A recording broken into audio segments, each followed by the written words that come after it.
আজকে দুটো অঙ্ক দেব, যে দুটো অঙ্ক পরীক্ষায় অবশ্যই আজকে আসবে, বাট সেই অঙ্ক দুটো দেওয়ার আগে সেই অঙ্ক সম্বন্ধে কিছু কথা বলবো, ডিটেলসে একটু আলোচনা করে দেবো। তো তোমাদের সেটা শুনতে হবে আগে, তবে তোমরা সেই অঙ্কটা করতে পারবে, ঠিক আছে? তো দেখো, প্রথমে আমি সংখ্যা কাকে বলে একটু বলে নিই। তো আজকের তো টপিক মেন সংখ্যা। তো সংখ্যা কাকে বলে, আর যে চিহ্ন সাহায্যে আমরা কোনো কিছু গুনতে পারি বা পরিমাপ করতে পারি, হ্যাঁ, সেই চিহ্নটাকে আমরা বলি সংখ্যা। সেই সংখ্যাকে আমরা কিভাবে প্রকাশ করি? সংখ্যাকে আমরা এরকম 1, 2, 3, 4, এগুলো হচ্ছে একটা হচ্ছে সংখ্যা। এগুলোর দ্বারা কোনো কিছু আমরা গুনতে বা পরিমাপ করতে আমরা এগুলো ব্যবহার করি। তো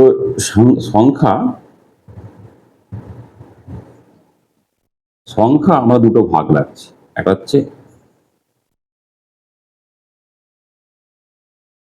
মৌলিক আর একটা যৌগিক। এই দুটো পার্ট, মৌলিক আর যৌগিক, এই সংখ্যার এই দুটো ভাগ করছি। তো মৌলিক সংখ্যা কাকে বলে না, যে সংখ্যার মানে দুটি উৎপাদক বা গুণনীয়ক আছে, সেই সংখ্যা নিজে এবং এক, তাকে বলবো আমরা মৌলিক সংখ্যা। যেমন আমি যদি 2 বলি, তাহলে 2কে আমরা 1 দিয়ে ভাগ করতে পারবো আর 2 দিয়ে ভাগ করতে পারবো, এছাড়া কিন্তু আর কোনো সংখ্যা নেই। যদি আমি 3 ধরি, 3কে আমি 1 দিয়ে আর 3 দিয়ে ছাড়া অন্য কোনো সংখ্যা দিয়ে ভাগ করতে পারবো না। তাহলে এই সংখ্যাটা হচ্ছে 2 বা 3, এটা হচ্ছে মৌলিক সংখ্যা। এর আমি যদি 4 ধরি, তাহলে 4কে আমরা কি করব, 1 দিয়ে আর 4 দিয়ে ভাগ করতে পারবো। এছাড়াও 2 দিয়েও কিন্তু আমরা ভাগ করতে পারি, 2 দিয়ে 4। তাহলে দেখো, 2 এর বেলায় 1 আর 2, 3 এর ক্ষেত্রে 1 আর 3, কিন্তু 4 এর ক্ষেত্রে 1 আর 4 ছাড়াও 2 আসছে। তার মানে কি, এই যৌগিক সংখ্যা কি, তাহলে এটা কি, 4 কিন্তু এই মৌলিক পর্যায়ে কিন্তু পড়ছে না, কারণ 4 এর কিন্তু উৎপাদক বা গুণনীয়ক বা 4কে ভাগ করা যায়, ভাজক কিন্তু 1 আর 4 ছাড়াও কিন্তু অন্য সংখ্যা আসছে। এই 4 হচ্ছে কিন্তু এই মৌলিকের মধ্যে পড়ছে না, 4কে আমরা কিন্তু যৌগিক সংখ্যা বলছি। যৌগিক সংখ্যা কাকে বলে না, যে সংখ্যার উৎপাদক সংখ্যা 2 এর বেশি, অর্থাৎ যে সংখ্যাকে 1 এবং সেই সংখ্যা ছাড়াও অন্য সংখ্যা দিয়ে ভাগ করা যায়, তাকে বলে যৌগিক সংখ্যা। একদম ব্যাপারটা ক্লিয়ার করে দিচ্ছি। যদি আমি 6 বলি, তাহলে 6কে আমরা 1 দিয়ে আর 6 দিয়ে তো ভাগ করতে পারবোই, প্রত্যেক সংখ্যাকে 1 দিয়ে আর সেই সংখ্যা দিয়ে ভাগ করা যায়, যে কোনো সংখ্যাকে ভাগ করা যাবে। এবং দেখো, এই 1 আর 6 ছাড়াও কিন্তু আমরা 6কে 2 দিয়ে ভাগ করতে পারবো, আর কি পারবো, 3 দিয়ে ভাগ করতে পারবো। দেখো এখানে, তাহলে আমরা এটাকে 3 ভাবে বলতে পারি। কিভাবে 3 ভাবে বলতে পারি না, যে সংখ্যার উৎপাদক বা গুণনীয়ক বা ভাজকের সংখ্যা, ভাজক মানে যাকে ভাগ করা যায়, ভাজকের সংখ্যা 2 এর বেশি। তাহলে 4 এর ক্ষেত্রে কি আসছিল, 1, 2, 3, 3টে আসছিল। 6 এর ক্ষেত্রে 1, 2, 3, 6 মানে 4টে আসছে। তাহলে এই যে 4, 6 এগুলো হচ্ছে যৌগিক সংখ্যা। এবার তোমরা একটু নোট করে নাও, একদম খাতায় পরীক্ষায় পড়বে। কেমন পড়বে, যে মৌলিক সংখ্যা কাকে বলে, উদাহরণ দাও। বা যে সংখ্যার দুটি গুণনীয়ক বা উৎপাদক 1 এবং সেই সংখ্যা নিজে, তাকে বলে মৌলিক সংখ্যা। আর যে সংখ্যার উৎপাদক দুটির বেশি, 1 এবং সেই সংখ্যা ছাড়াও অন্য সংখ্যা দিয়ে যাকে ভাগ করা যায়, সেই সংখ্যাকে বলা হচ্ছে যৌগিক সংখ্যা। একটা প্রশ্ন আমি বলবো, যেটা পরীক্ষা কিন্তু অবশ্যই আসবে। তাহলে এই যে আমি ভাগগুলো দিলাম, 2, 3, এখানে 4, 6, দেখো, তাহলে সব থেকে ছোট যে মৌলিক সংখ্যা সেটা 2 আসছে, তারপর 3 আসছে, আর সব থেকে ছোট যৌগিক সংখ্যা কি আসছে, 4 আসছে।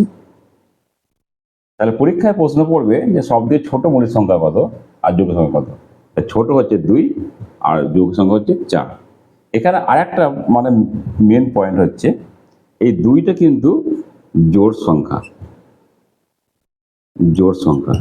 তো জোড় সংখ্যা কাকে বলে না, যে সংখ্যাকে 2 দিয়ে নিমেষে ভাগ করা যায়, তাকে বলে জোড় সংখ্যা।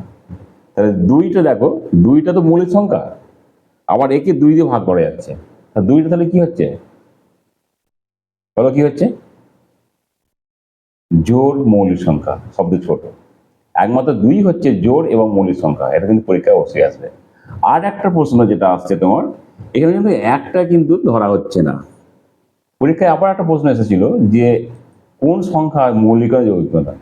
কারণ আমরা যে মৌলিক সংখ্যা বা যৌগিক সংখ্যার যে ডেফিনেশন দিলাম, যে কাকে বলে বললাম, সেখানে কি বলেছিলাম যে সংখ্যার দুটি উৎপাদক বা গুণনীয়ক তাকে মৌলিক বলে, আর যে সংখ্যার উৎপাদক দুটোর বেশি তাকে বলে যৌগিক সংখ্যা। কিন্তু একের তো উৎপাদক তো এক ছাড়া তো আর কোনো সংখ্যা নেই, আর তো কোনো উৎপাদক নেই।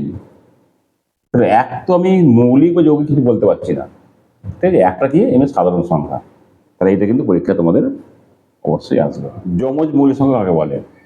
দুটি মৌলিক সংখ্যার বিয়োগফল 2 হলে তাদের আমরা বলবো যমজ মৌলিক সংখ্যা। যেমন এখানে তোমার 3 আর 5, 3 আর 5 যদি বিয়োগ করি তাহলে বিয়োগফল 2 আসছে।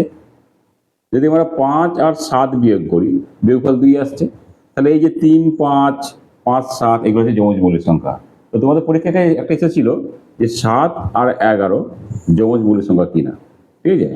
তাহলে এখানে 7 আর 5 বিয়োগ করলে তোমার আসছে কত?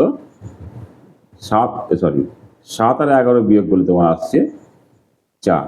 তাহলে 7 আর 11 কিন্তু যমজ মৌলিক সংখ্যা নয়, কারণ এদের বিয়োগফল 2 হচ্ছে না। আর একটা প্রশ্ন আছে কি না, সহমৌলিক সংখ্যা। সহমৌলিক সংখ্যা বা কো প্রাইম নাম্বার কাকে বলে? এইটা কিন্তু খুব ভালো একটা প্রশ্ন।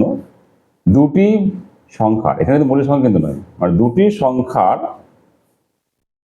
সাধারণ উৎপাদক যদি এক হয় বা গুণিতক যদি এক হয় তাদের আমরা বলবো কো প্রাইম বা সহমৌলিক সংখ্যা বা পরস্পর মৌলিক সংখ্যা তাদেরকে বলতে পারবো। 8 আর 9 বলি, তাহলে 8 মানে কি আসছে?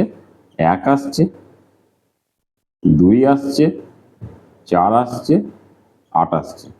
তার মানে 1কে 1 দিয়ে 2, 8কে 1 দিয়ে 2 দিয়ে 4 দিয়ে 8 দিয়ে ভাগ করা যাচ্ছে।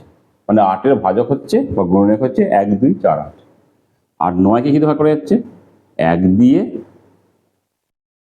3 দিয়ে আর 9 দিয়ে। দেখো তাহলে এখানে দুটোর মধ্যে কি কমন মিল আছে? মিল হচ্ছে 1, দুটো দিয়ে 1 হচ্ছে মিল। তার মানে এই 8 আর 9 হচ্ছে সহমৌলিক সংখ্যা, কারণ দুটি সংখ্যার সাধারণ উৎপাদক হচ্ছে 1। তাহলে হচ্ছে এই 8 আর 9, দেখো 8 কিন্তু মৌলিক সংখ্যা নয়, 9ও কিন্তু মৌলিক সংখ্যা নয়, কিন্তু এদের যে উৎপাদক বা ভাজক যদি বলা হয়, যে ভাজকের যে মিল হচ্ছে 1, তাহলে এইগুলো হচ্ছে কো প্রাইম নাম্বার। তো এখানে একটা পরীক্ষা প্রশ্ন, মোটামুটি মৌলিক সংখ্যাটা জানলাম, আর এর সঙ্গে আরেকটু অ্যাড করে নিই যেটা পরীক্ষায় তোমাদের আসে, বা একটু সামান্য ব্যাপার একটু বলে দিই, যে জোড় বিজোড় সংখ্যা। এটা একটু ভালো করে বুঝে নাও। যে সংখ্যাকে 2 দিয়ে ভাগ করা যায় তাদের জোড় সংখ্যা বলে, যেমন 2, 4, 6, 8, 10, 12 এগুলো। আর যে সংখ্যাকে ভাগ করলে ভাগফল 1 আসে, বা যে সংখ্যাকে 2 দিয়ে ভাগ করলে ভাগফল 1 আসে, সেই সংখ্যাকে বলা হচ্ছে বিজোড় সংখ্যা। যেমন 1, 3, 5, 7 এগুলোকে ভাগ করলে ভাগফল তোমার কিন্তু 1 আসে।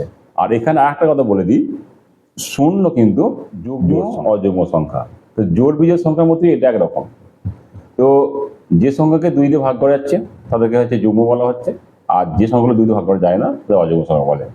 তো যখন দুটো অযুগ্ম সংখ্যা যোগ করব তখন চলে আসবে যুগ্ম সংখ্যা। পরীক্ষা তোমাদের আগেবার এসেছিল, হতে পারে যে দুটি যুগ্ম সংখ্যা, অযুগ্ম সংখ্যা, তাহলে একটা ধরো 3 আর একটা 5 অযুগ্ম সংখ্যা। 3 আর 5 যোগ করলে কি 8 আসছে, মানে যুগ্ম চলে আসছে, 2 দিয়ে ভাগ করা যাচ্ছে। আমি যদি 7 ধরি আর হচ্ছে 9 ধরি, এই 7 আর 9 যদি আমি যোগ করি চলে আসছে কত? 16। তাহলে এই 16 হচ্ছে কি যুগ্ম সংখ্যা, মানে দুটি অযুগ্ম সংখ্যা যোগ করলে যুগ্ম সংখ্যা আসছে। আজকের ভিডিওতে আমি সংখ্যা সম্বন্ধে একটু সংক্ষেপে বললাম।